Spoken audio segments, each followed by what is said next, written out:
Hello everyone. SSC MTSന്റെ ഒരു crash course നമ്മുടെ YouTube ചാനലിൽ പോയിക്കൊണ്ടിരിക്കുകയാണെന്ന് നിങ്ങൾക്ക് എല്ലാവർക്കും അറിയാം. ഇന്ന് അതിന്റെ ഭാഗമായിട്ട് ഡേ 2 നമ്മൾ ഇന്ത്യൻ പൊളിറ്റി എന്ന് പറയുന്ന സബ്ജക്റ്റ് ആണ് ഡിസ്കസ് ചെയ്യുന്നത്. ലാസ്റ്റ് ഡേയിൽ നിങ്ങൾക്ക് മാത്സിന്റെ ഒരു ക്ലാസ് അവൈലബിൾ ആയിരുന്നു ഡേ 1. ഇന്ന് ഡേ 2 ഇന്ത്യൻ പൊളിറ്റി ആണ്. ഇങ്ങനെ ഓരോ ദിവസവും നമ്മൾ SSC MTS എക്സാംസിന് പ്രിപ്പയർ ചെയ്യുന്ന ആളുകൾക്ക് യൂസ്ഫുൾ ആവുന്ന രീതിയിൽ കംപ്ലീറ്റ് റിവിഷൻ എന്ന രീതിയിൽ ഓരോ ടോപ്പിക്സും അതുപോലെ എക്സാമിന് ചോദിച്ച ക്വസ്റ്റ്യൻസും ഒക്കെ ഡിസ്കസ് ചെയ്യുന്നതായിരിക്കും. എല്ലാ സബ്ജക്ട്സും ഇതിനകത്ത് ഇൻക്ലൂഡ് ചെയ്യുന്നതായിരിക്കും. അടുത്ത മാസം 1-ാം തീയതി തന്നെ SSC MTSന്റെ എക്സാംസ് സ്റ്റാർട്ട് ചെയ്യുകയാണെന്ന് നിങ്ങൾക്ക് എല്ലാവർക്കും അറിയാം. അപ്പോൾ അങ്ങനെ പ്രിപ്പയർ ചെയ്യുന്നവർക്ക് അവസാന നിമിഷം ലാസ്റ്റ് ഡേയ്സിൽ വരുമ്പോൾ നമ്മളൊരു മാരത്തോൺ ക്ലാസ്സുകളും പ്ലാൻ ചെയ്യുന്നുണ്ട്. അപ്പോൾ നിങ്ങളിത് കൃത്യമായിട്ട് ഈ ഒരു ക്ലാസ്സുകൾ ഫോളോ ചെയ്താൽ കുറേ ക്വസ്റ്റ്യൻസ് എങ്കിലും നിങ്ങൾക്ക് ഇതിൽ നിന്ന് മനസ്സിലാവുന്നതായിരിക്കും. അപ്പോൾ നമുക്ക് ഇന്ത്യൻ പോളിറ്റി SSC MTSന് ആവശ്യമായിട്ടുള്ള ഇന്ത്യൻ പോളിറ്റിയുടെ കുറച്ച് ഭാഗങ്ങൾ നമുക്ക് നോക്കാം. ഓക്കെ, അപ്പോൾ എല്ലാവരും എൻ്റെ ക്ലാസ്സുകൾ കാണുമ്പോൾ ഞാൻ പ്രത്യേകിച്ച് എപ്പോഴും പറയാറുള്ള കാര്യം, നിങ്ങൾ മാക്സിമം ഒരു പെന്നും പേപ്പറും എടുത്ത് തന്നെ നോട്ട്സ് ഉണ്ടാക്കി തന്നെ പഠിക്കാൻ ശ്രമിക്കുക. കാരണം ഇങ്ങനെയുള്ള GK കണ്ടന്റ്സ് പഠിക്കുമ്പോൾ നമ്മൾ റിപ്പീറ്റഡ് ആയിട്ട് വായിച്ചാൽ മാത്രമേ നമ്മുടെ മെമ്മറിയിൽ പലപ്പോഴും നിൽക്കാൻ സാധ്യതയുള്ളൂ. അപ്പോൾ അതുകൊണ്ടാണ് അങ്ങനെ ഒരു കാര്യം നിങ്ങളോട് എപ്പോഴും അഡ്വൈസ് ചെയ്യുന്നത്. അപ്പോൾ ആ കാര്യങ്ങളൊക്കെ നിങ്ങൾ ഫോളോ ചെയ്യാൻ ശ്രമിക്കുക. അപ്പോൾ നമുക്ക് ഇന്നത്തെ ക്ലാസ്സിലേക്ക് കിടക്കാം. ആദ്യം ഞാൻ ഇന്ത്യൻ പൊളിറ്റിയുടെ ഒരു ഇമ്പോർട്ടൻസ് പറയാൻ തന്നെയാണ് ആദ്യം ഉദ്ദേശിക്കുന്നത്. പ്രത്യേകിച്ചും ഇന്ത്യൻ പൊളിറ്റി ഈ വന്ന സമയങ്ങളിൽ, ഈ വന്ന എക്സാംസ് നിങ്ങൾ നോക്കിയാൽ, CGLലും CHSലും എക്സാംസിനൊക്കെ നിങ്ങൾ നോക്കിയാൽ വളരെ എളുപ്പത്തിൽ മാർക്ക് സ്കോർ ചെയ്യാൻ പറ്റുന്ന ഒരു ഏരിയ ആയിട്ട് നിങ്ങൾക്ക് കാണാൻ പറ്റും. കാരണം ഇതിൽ നിന്നും ചില സ്പെസിഫിക് ടോപ്പിക് അല്ലെങ്കിൽ ഏറ്റവും സിമ്പിൾ ആയിട്ടുള്ള ക്വസ്റ്റ്യൻസ് തന്നെയാണ് വരുന്നത്. ഒരു 3 to 4 മാർക്സ് ഒക്കെ പലപ്പോഴും സ്കോർ ചെയ്യാൻ ഹെൽപ്പ് ചെയ്യുന്നത്. പക്ഷെ അതിന്റെ ഏറ്റവും ബേസിക്സ് ആയിട്ടുള്ള കുറേ കാര്യങ്ങൾ നമ്മൾ അറിഞ്ഞിരിക്കണം. അപ്പോൾ അങ്ങനെ അറിഞ്ഞിരിക്കുമ്പോൾ ഏതൊക്കെ ടോപ്പിക്കിൽ നിന്നാണ് കൂടുതൽ ചോദ്യങ്ങൾ ചോദിച്ച് കണ്ടത് എന്നുള്ളതിനെ ബേസ് ചെയ്ത ഒരു ലിസ്റ്റാണ് ഇവിടെ നിങ്ങൾക്ക് കാണാൻ പറ്റുന്നത്. അപ്പോൾ ആ ഈ ഒരു ഓർഡർ, ക്വസ്റ്റ്യൻസിന്റെ ടോപ്പിക്കിന്റെ ഓർഡർ അല്ല, ഈ ഒരു ടോപ്പിക്സ് നിങ്ങൾ നോട്ട് ചെയ്ത് വെച്ചാൽ നിങ്ങൾക്ക് അത് ഉറപ്പായിട്ടും യൂസ്ഫുൾ ആയിരിക്കും. മാക്സിമം അങ്ങനെ ഒരു നോട്ട്സ് ഉണ്ടാക്കി വെക്കാൻ ശ്രമിക്കുക. ഞാൻ എഴുതിയിരിക്കുന്ന ടോപ്പിക്ക് നിങ്ങൾക്ക് കണ്ടാൽ മനസ്സിലാവും. ഒന്ന് കോൺസ്റ്റിറ്റ്യൂഷണൽ ഡെവലപ്മെന്റ്, ഇവിടുന്ന് ക്വസ്റ്റ്യൻസ് കൂടുതലായിട്ട് കാണാൻ സാധ്യതയുണ്ട്. അതുപോലെ സോഴ്സസ് ഓഫ് ഇന്ത്യൻ കോൺസ്റ്റിറ്റ്യൂഷൻ, ഇത് രണ്ടും വളരെ ഇമ്പോർട്ടൻ്റ് ആയിട്ടുള്ളതാണ്. അതുപോലെ അടുത്തത് section and schedules of Indian constitution, പിന്നെ articles, preamble, citizenship, fundamental rights, fundamental duties, directive principles. ഇപ്പൊ നിങ്ങൾ നോക്കുമ്പോൾ വിചാരിക്കും എല്ലാ ടോപ്പിക്കുകളും ഉണ്ടെന്ന്. ഇത് എല്ലാ ടോപ്പിക്കുകളും തന്നെ ഉണ്ട്. ഇതിൽ നിന്നെല്ലാം സ്പെസിഫിക് ആയിട്ട് വന്ന ക്വസ്റ്റ്യൻസ് കളക്ട് ചെയ്ത നോട്ട്സ് ഉണ്ട്. അതിനെ ബേസ് ചെയ്താണ് കുറെ ക്ലാസ്സുകൾ. ഇന്നത്തെ ക്ലാസ്സുകളിലാണെങ്കിൽ പോലും ഈ ഓരോ പാർട്ടിൽ നിന്നുള്ള ക്വസ്റ്റ്യൻസ് എടുത്തിട്ടായിരിക്കും ഞാൻ അതുമായിട്ട് ബന്ധപ്പെട്ട ക്വസ്റ്റ്യൻസും ആയിരിക്കും ഡിസ്കസ് ചെയ്യുന്നത്. അപ്പോൾ വന്നിട്ടുള്ള SSC MTSന് മാത്രമല്ല CGLനും CHSലും എല്ലാ എക്സാംസിനും വന്നിട്ടുള്ള ക്വസ്റ്റ്യൻസിനെ ബേസ് ചെയ്താണ് ഇന്നത്തെ ക്ലാസ് പോകുന്നത്. അപ്പോൾ നമുക്ക് ഇന്നത്തെ ക്ലാസ്സിലേക്ക് തന്നെ കടക്കാൻ പറ്റും. ഓക്കെ, അപ്പോൾ നമുക്ക് ക്വസ്റ്റ്യൻസ് ആയിട്ട് തന്നെ ആയിരിക്കും ഡിസ്കസ് ചെയ്യുന്നത്. ഓരോ പാർട്ടിൽ നിന്നും കുറച്ച് നമ്പർ ഓഫ് ക്വസ്റ്റ്യൻസും റിലേറ്റഡ് ഫാക്ട്സും. ആദ്യം നമ്മൾ കോൺസ്റ്റിറ്റ്യൂഷണൽ ഡെവലപ്മെന്റ് എന്ന ഏരിയയിൽ നിന്ന് ചോദിച്ചിരിക്കുന്ന ചോദ്യങ്ങൾ എന്ന രീതിയിലായിരിക്കും നമ്മൾ ഇവിടെ സ്റ്റാർട്ട് ചെയ്യാൻ പോകുന്നത്. ഈ ചോദ്യം ശ്രദ്ധിച്ചേ. By which of the following act the system of diarchy was introduced at the centre. Diarchy system introduce ചെയ്യാൻ കാരണമായത് ഏത് ആക്ട് വഴി, ഏത് വർഷം വന്ന ആക്ട് വഴി? ബ്രിട്ടീഷ് ഗവൺമെന്റിന്റെ ലെജിസ്ലേഷൻസുമായിട്ട് ബന്ധപ്പെട്ട് നമ്മൾ പഠിക്കുമ്പോൾ കോൺസ്റ്റിറ്റ്യൂഷണൽ ഹിസ്റ്ററി എന്ന് പറഞ്ഞ്, അല്ലെങ്കിൽ ഏർലി ലെജിസ്ലേഷൻ എന്ന് പറഞ്ഞ് നമ്മൾ പൊളിറ്റി പഠിക്കുന്നതിന് മുമ്പ് സ്റ്റാർട്ടിങ്ങിൽ തന്നെ പഠിക്കേണ്ട ഒരു ടോപ്പിക്കാണ്. അതിൽ നിന്ന് ഉള്ളൊരു ചോദ്യമാണ് ഡയാർക്കി ഇൻട്രൊഡ്യൂസ് ചെയ്തത് ഏത് ആക്ടിന്റെ ഭാഗമായിട്ടെന്ന് ചോദിച്ചു കഴിഞ്ഞാൽ 1919 ആക്ടിനെ അറിയപ്പെടുന്ന പേരാണ് മൊണ്ടേഗു-ചെംസ്ഫോർഡ് റിഫോംസ് എന്നാണ് അറിയപ്പെടുന്നത്. അപ്പൊ ചോദ്യം ശ്രദ്ധിച്ചോളാം. By which of the following act the system of diarchy was introduced at the centre. അപ്പൊ ഈ ഒരു ആക്ട് 1919 ആക്ടിനെ അറിയപ്പെടുന്ന പേര് മൊണ്ടേഗു-ചെംസ്ഫോർഡ് റിഫോംസ്. ഡയാർക്കി മാത്രമല്ല, ബൈക്യാമറലിസം, ഇത് രണ്ടും ചോദിച്ചാൽ ഇത് രണ്ടും ഇൻട്രൊഡ്യൂസ് ചെയ്തതുമായിട്ട് ബന്ധപ്പെട്ട ആക്ട് ആണ് മൊണ്ടേഗു-ചെംസ്ഫോർഡ് റിഫോംസ്. ഇതുപോലെ 1909 നിലവിൽ വന്ന ഒരു ആക്ടിന്റെ പേരും കൂടെ ശ്രദ്ധിച്ചോളുക. Minto Morley reforms. വളരെ ഡീറ്റെയിൽ ആയിട്ടൊന്നും ഞാൻ പറയുന്നില്ല. 1-2 പോയിന്റുകൾ ചോദിക്കാൻ സാധ്യതയുള്ളത് മാത്രമേ ഡിസ്കസ് ചെയ്യുന്നുള്ളൂ. അപ്പൊ 1909 മിന്റോ മോർലി റിഫോംസും 1919 മൊണ്ടേഗു-ചെംസ്ഫോർഡ് റിഫോംസും വന്നിട്ടുണ്ട്. അപ്പൊ ഈ മിന്റോ മോർലി റിഫോംസിന്റെ ഒരു പ്രത്യേകത എന്ന് പറയുന്നത് separate electorate four Muslims and other categories. Separate electorate four Muslims and other categories introduce ചെയ്തത് മിന്റോ മോർലി റിഫോംസ് വഴിയാണ്. ഡയാർക്കിയും ബൈക്യാമറലിസം ഇൻട്രൊഡ്യൂസ് ചെയ്തത് 1919 മൊണ്ടേഗു-ചെംസ്ഫോർഡ് റിഫോംസ് വഴിയാണ്. അപ്പൊ ഇങ്ങനെയുള്ള കുറച്ച് ആക്ടുകളെ പറ്റി നമ്മളൊരു ധാരണ ഉണ്ടാക്കുന്നത് നല്ലതായിരിക്കും. അതുകൊണ്ടാണ് ഇമ്പോർട്ടന്റ് ആയിട്ടുള്ളത് പറഞ്ഞു. ഇനി 1773 റെഗുലേറ്റിംഗ് ആക്ട് ആക്ടിന്റെ പേരാണ് റെഗുലേറ്റിംഗ് ആക്ട്. Regulating act 1773. എന്താണ് ഈ ആക്ടിന്റെ പ്രത്യേകത? ബ്രിട്ടീഷ് പാർലമെന്റിൽ ഇന്ത്യക്ക് വേണ്ടി ആദ്യമായിട്ട് പാസ്സാക്കിയ നിയമമാണ് റെഗുലേറ്റിംഗ് ആക്ട് 1773. അപ്പൊ ആ ഒരു ആക്ടിന്റെ കാര്യം കൂടി നിങ്ങൾ ഒന്ന് നോട്ട് ചെയ്ത് നോക്കുക. റെഗുലേറ്റിംഗ് ആക്ടിനെ പറ്റി പറഞ്ഞു, അതുപോലെ മിന്റോ മോർലി റിഫോംസിനെ പറ്റി പറഞ്ഞു, മൊണ്ടേഗ് ചെംസ്ഫോർഡ് റിഫോംസിനെ പറ്റി. ഈ 3 ആക്ടുകളെ പറ്റി മാത്രമേ നമ്മൾ ഇപ്പോൾ ഡിസ്കസ് ചെയ്തുള്ളൂ. ഇനി നമുക്ക് അടുത്ത ചോദ്യത്തിലേക്ക് വരാം. Next question, the act that transferred the power from the British East India Company to British Crown in India was. British East India company ആയിരുന്നു ഇവിടെ ആദ്യം ഭരിച്ചുകൊണ്ടിരുന്നത്. നമുക്കറിയാം ആ ബ്രിട്ടീഷ് ഈസ്റ്റ് ഇന്ത്യ കമ്പനിയുടെ പവർ നിർത്തലാക്കിയിട്ട് പകരം ഡയറക്റ്റ് ആയിട്ട് ബ്രിട്ടീഷ് ക്രൗൺ ഇന്ത്യയെ ഭരിക്കാൻ തുടങ്ങിയത് ഏത് ആക്ടിന്റെ ഭാഗമായിട്ടാണെന്നാണ് ചോദ്യം. ഇതൊക്കെ എപ്പോഴും റിപ്പീറ്റ് ചെയ്യുന്ന ചോദ്യമാണ്. അപ്പം ചോദ്യം ശ്രദ്ധിച്ചുള്ള, act that transferred power from the British East India company. Act that transferred power from the British East India company to the British crown was. ആക്ടിന്റെ പേരാണ് 1858 ഗവൺമെന്റ് ഓഫ് ഇന്ത്യ ആക്ട്. ഈ ഒരു ആക്ട് എക്സാംസിന് വളരെ ഇമ്പോർട്ടന്റ് ആണ്. 1858 government of India act 1858. കാരണം 1857 നമുക്ക് revolt of 1857 നമ്മൾ പഠിക്കാറുണ്ട് അല്ലെ. First war of independence 1857 revolt of 87 പഠിക്കാറുണ്ട്. അപ്പൊ ആ ഒരു റിവോൾട്ടിന്റെ ആഫ്റ്റർ മാത്ത്, അതിന്റെ ഒരു ആഫ്റ്റർ എഫക്ട് എന്ന രീതിയിൽ ഇൻട്രൊഡ്യൂസ് ചെയ്ത ആക്ട് ആണ് ഗവൺമെന്റ് ഓഫ് ഇന്ത്യ ആക്ട് 1858. ആ ആക്ട് വഴിയാണ് ഈസ്റ്റ് ഇന്ത്യ കമ്പനിയുടെ പവർ ഇവിടെ നിർത്തലാക്കുകയും പകരം ഡയറക്റ്റ് ആയിട്ട് ബ്രിട്ടീഷ് ക്രൗൺ ഇന്ത്യയെ ഭരിക്കാൻ സ്റ്റാർട്ട് ചെയ്തത്. ഈ ആക്ടിനെ തന്നെ അറിയപ്പെടുന്ന മറ്റൊരു പേരാണ് ക്യൂൻസ് പ്രൊക്ലമേഷൻ എന്നാണ് അറിയപ്പെടുന്നത്. ക്യൂൻസ് പ്രൊക്ലമേഷൻ അങ്ങനെ വേണമെങ്കിലും ചോദിക്കാം. ക്യൂൻസ് പ്രൊക്ലമേഷൻ എന്നറിയപ്പെടുന്ന ആക്ട് ഏതാണ്? അത് ഈ പറയുന്ന 1858 ഗവൺമെന്റ് ഓഫ് ഇന്ത്യ ആക്ട് ആണ്. ഓക്കെ, അപ്പൊ ഈ ഒരു ക്വസ്റ്റ്യൻ ഇമ്പോർട്ടന്റ് ആണ്, വളരെ ഇമ്പോർട്ടന്റ് ആയിട്ടുള്ള ഒരു ക്വസ്റ്റ്യൻ ആണ്. ഈ സമയത്ത് ഈ ഒരു ആക്ട് ഇന്ത്യയിൽ പാസ്സാകുന്ന സമയത്ത് ഇന്ത്യയിലെ വൈസ്രോയി അല്ലെങ്കിൽ വൈസ്രോയി എന്ന പദവി പുതുതായിട്ട് ഉണ്ടാക്കുകയാണ് ചെയ്തത്. ഈ ഒരു ആക്ട് വഴിയാണ് ഗവൺമെന്റ് ഓഫ് ഇന്ത്യ ആക്ട് 1858 വഴിയാണ് ഗവർണർ ജനറൽ എന്ന പദവിയായിരുന്നു അത്രയും നാളുണ്ടായിരുന്നത്. ഗവർണർ ജനറൽ എന്ന പദവി മാറ്റി പകരം വൈസ്രോയി എന്ന പദവി ഇൻട്രൊഡ്യൂസ് ചെയ്തതും ഈ ഒരു ആക്ടിന്റെ സമയത്ത് തന്നെയാണ്. അതുകൊണ്ട് തന്നെ ഇന്ത്യയിലെ ആദ്യത്തെ വൈസ്രോയി ആരാണെന്ന് ചോദിച്ചാൽ ഈ സമയത്ത് ഗവർണർ ജനറൽ ആയിരുന്ന അല്ലെങ്കിൽ വൈസ്രോയി ആയ ലോർഡ് കാനിങ് ആണ്. Lord Canning, CANNING, Lord Canning ആണ് ഫസ്റ്റ് വൈസ്രോയി ഓഫ് ഇന്ത്യ, ഇന്ത്യയിലെ ആദ്യത്തെ വൈസ്രോയി. ഓക്കെ, അപ്പൊ നമുക്ക് അടുത്ത ചോദ്യത്തിലേക്ക് വരാം. നെക്സ്റ്റ് ക്വസ്റ്റ്യൻ, ഇനി കോൺസ്റ്റിറ്റ്യൂവന്റ് അസംബ്ലിയെ സംബന്ധിച്ച ചോദ്യം. ഞാൻ നേരത്തെ പറഞ്ഞായിരുന്നു ഓരോ ടോപ്പിക്കിൽ നിന്നും 1-2 ചോദ്യങ്ങളും റിലേറ്റഡ് ഫാക്ട്സും ആയിരിക്കും നമ്മൾ ഡിസ്കസ് ചെയ്യുന്നത്. കാരണം നമ്മൾ എല്ലാ ടോപ്പിക്കിൽ നിന്നും കടന്നു പോവുക എന്ന് പറയുന്നത് വളരെ ഇമ്പോർട്ടൻ്റ് ആണ്. കാരണം നിങ്ങൾക്ക് നോക്കിയാൽ മനസ്സിലാവും, ലാസ്റ്റ് വന്ന എക്സാംസിനൊക്കെ ഇങ്ങനെ ഏറ്റവും ഇമ്പോർട്ടൻ്റ് ആയിട്ടുള്ള കാര്യങ്ങൾ റിപ്പീറ്റ് ചെയ്താണ് ചോദിച്ചുകൊണ്ടിരിക്കുന്നത്. അപ്പൊ കോൺസ്റ്റിറ്റ്യൂവന്റ് അസംബ്ലിയിലെ ചോദ്യം, who was the chairman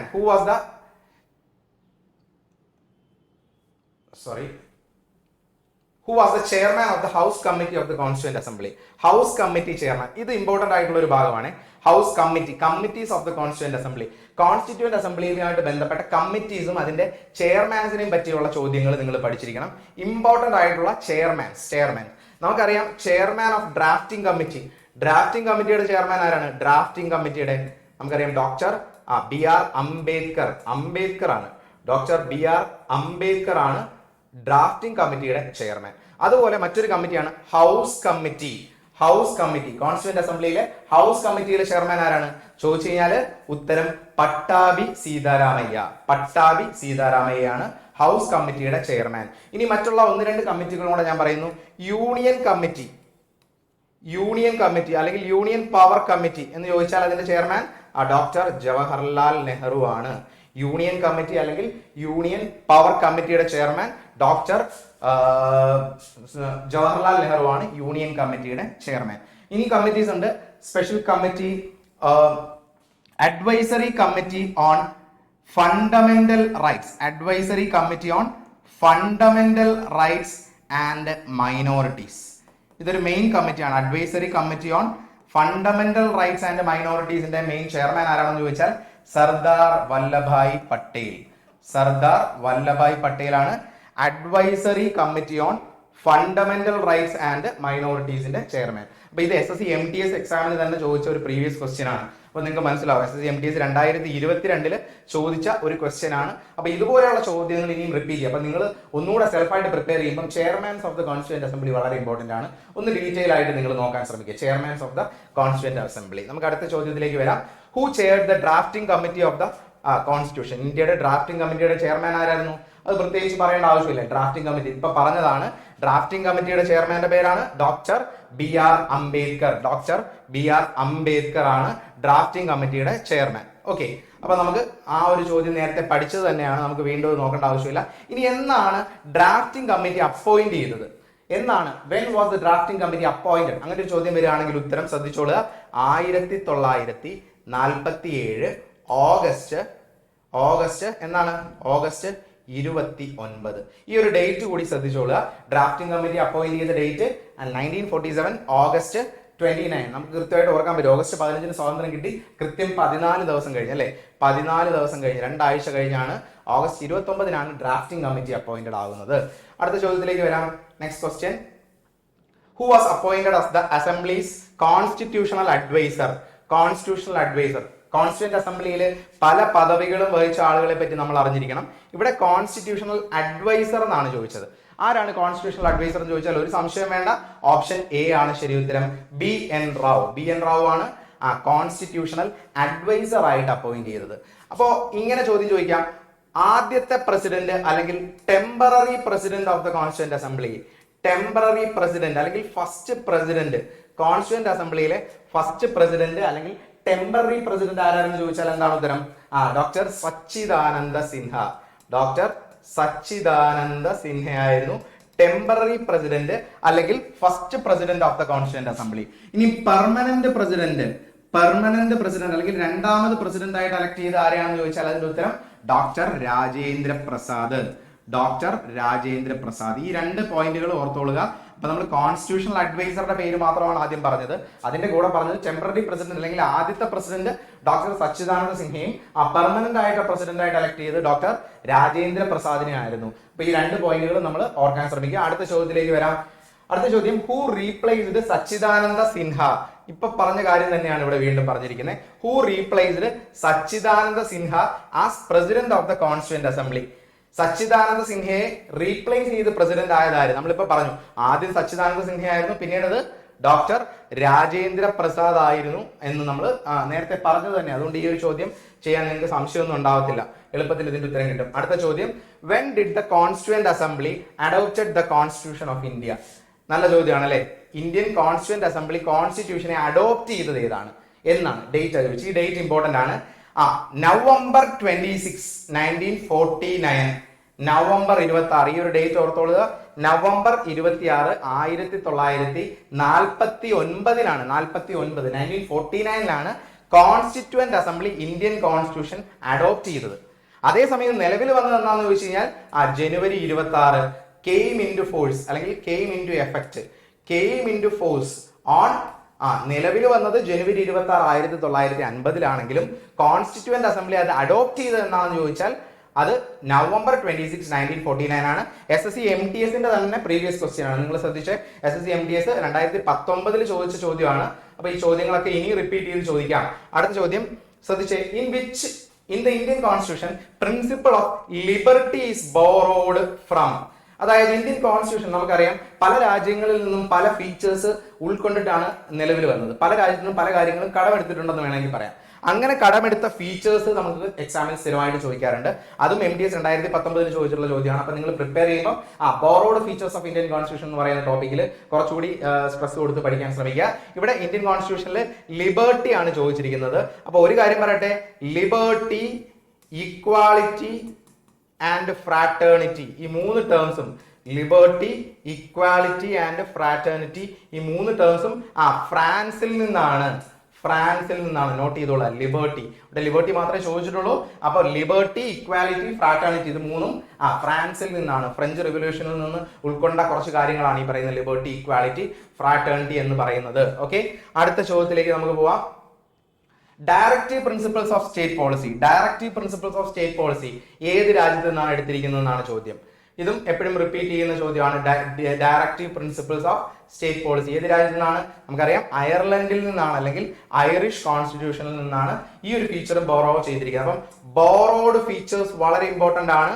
borrowed features നമ്മുടെ യൂട്യൂബ് ചാനൽ കാണുന്നവർ തന്നെ നിങ്ങൾക്ക് എന്തുകൊണ്ടാണ് ഇതിന് കണ്ടന്റ് വൈസ് ഉള്ള ക്ലാസ്സുകൾ ഇപ്പോൾ ഇടാത്തതെന്ന് ചോദിച്ചാൽ, നമ്മുടെ ചാനലിൽ തന്നെ ഇപ്പം ഇന്ത്യൻ പൊളിറ്റി ആയാലും സയൻസ് ആയാലും എല്ലാ സബ്ജക്ട്സിന്റെയും ടോപ്പിക് വൈസ് ആയിട്ടുള്ള ഒരുപാട് ക്ലാസ്സുകൾ അതിനകത്ത് അവൈലബിൾ ആയിട്ടുണ്ട്. 1000-ൽ പുറത്ത് ക്ലാസ്സുകൾ, 1000-ൽ പുറത്ത് നമ്പർ ഓഫ് വീഡിയോസ് നമ്മുടെ യൂട്യൂബ് ചാനലിൽ ഫ്രീ ആയിട്ട് പ്രൊവൈഡ് ചെയ്യുന്നുണ്ട്. അപ്പോൾ ആ വീഡിയോസ് ഒക്കെ നിങ്ങൾ ഒന്നുകൂടെ പോയി കണ്ടു കഴിഞ്ഞാൽ അതിൽ കണ്ടന്റ് വീഡിയോസ് നിങ്ങൾക്ക് അവൈലബിൾ ആവും. ആ ക്വസ്റ്റ്യൻസ് നമ്മളിവിടെ ഡിസ്കസ് ചെയ്യാണ് ഇപ്പോൾ ചെയ്യുന്നത്. ഓക്കെ, ഇനി അടുത്ത ചോദ്യത്തിലേക്ക് വരാം. ഇത് sections and schedules of the constitution, കോൺസ്റ്റിറ്റ്യൂഷന്റെ സെക്ഷനുകളും ഷെഡ്യൂളുകളുമായിട്ട് ബന്ധപ്പെട്ട ചോദ്യമാണ്. ചോദ്യം ശ്രദ്ധിച്ചേ. According to which of the following schedules of the constitution provides for allocation of seats to the states and union territories. സ്റ്റേറ്റുകളിലും യൂണിയൻ ടെറിട്ടറീസിലും ഏത് ഷെഡ്യൂൾ പ്രകാരമാണ് രാജ്യസഭാ സീറ്റ്സ് എന്നാണ്, രാജ്യസഭയിലെ സീറ്റുകൾ അലോക്കേറ്റ് ചെയ്യുന്നതുമായിട്ട് ബന്ധപ്പെട്ട ഷെഡ്യൂൾ, ഇന്ത്യൻ കോൺസ്റ്റിറ്റ്യൂഷന്റെ ഷെഡ്യൂൾസുമായിട്ട് ബന്ധപ്പെട്ട ചോദ്യമാണ്. Schedules of Indian constitution. Indian കോൺസ്റ്റിറ്റ്യൂഷനിൽ അന്ന് നിലവിൽ വരുന്ന സമയത്ത് 8 ഷെഡ്യൂളുകൾ ഉണ്ടായിരുന്നു. ഇപ്പോ currently there are 12 schedules of Indian constitution. Indian കോൺസ്റ്റിറ്റ്യൂഷനിൽ 12 ഷെഡ്യൂളുകളാണ് ഇപ്പോൾ നിലവിലുള്ളത്. അപ്പൊ 8 ഷെഡ്യൂൾസ് അന്നുണ്ടായിരുന്നു. പിന്നീട് അമെന്റ്മെന്റ് വഴി 4 ഷെഡ്യൂളും കൂടെ ആഡ് ചെയ്തു. അങ്ങനെ currently there are 12 schedules in Indian constitution. ഇവിടെ ചോദിച്ചിരിക്കുന്നത് രാജ്യസഭാ സീറ്റ് അലോക്കേഷനുമായിട്ട് ബന്ധപ്പെട്ടാണ്.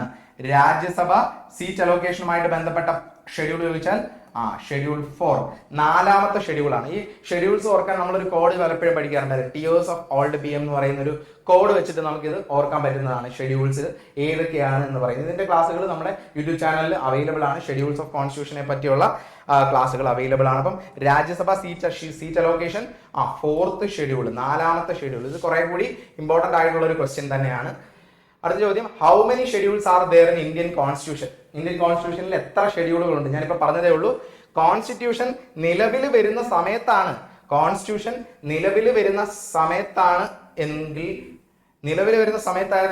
ഉത്തരം എന്തായിരുന്നു? അതിന്റെ ഉത്തരം 8 ആയിരുന്നു. കോൺസ്റ്റിറ്റ്യൂഷൻ നിലവിൽ വരുന്ന സമയത്താണെങ്കിൽ 8. ഇവിടെ ചോദിച്ചിരിക്കുന്നത് കറന്റ്ലി ദെയർ ആർ എന്നാണ് ചോദിച്ചത്. അത് ഉത്തരം 12. So option B is the right answer. Option B ആണ് ശരി ഉത്തരം. ഇപ്പോൾ ഉള്ള ഷെഡ്യൂൾസിന്റെ എണ്ണമാണ് ചോദിച്ചത്. 12 ഷെഡ്യൂളുകളുണ്ട്. ഈ 12 ഷെഡ്യൂളുകളും പഠിക്കുക എന്നുള്ളത് ഇമ്പോർട്ടന്റ് ആണ്. അതിന്റെ ക്ലാസ്സുകൾ നമ്മുടെ യൂട്യൂബ് ചാനലിൽ ഉൾപ്പെടെ അവൈലബിൾ ആണ്. ഇത് NTSന്റെ തന്നെ പ്രീവിയസ് ക്വസ്റ്റ്യൻ ആണ്. അടുത്ത ചോദ്യത്തിലേക്ക് പോവാം. Which schedule of Indian constitution provides the provision on Panchayati Raj institutions? ഇതും ഷെഡ്യൂളിനെ ബേസ് ചെയ്ത ക്വസ്റ്റ്യൻ ആണ് അല്ലെ. പഞ്ചായത്തി രാജ് ഇൻസ്റ്റിറ്റ്യൂഷനുമായിട്ട് ബന്ധപ്പെട്ട ഷെഡ്യൂൾ ഏതാണ്?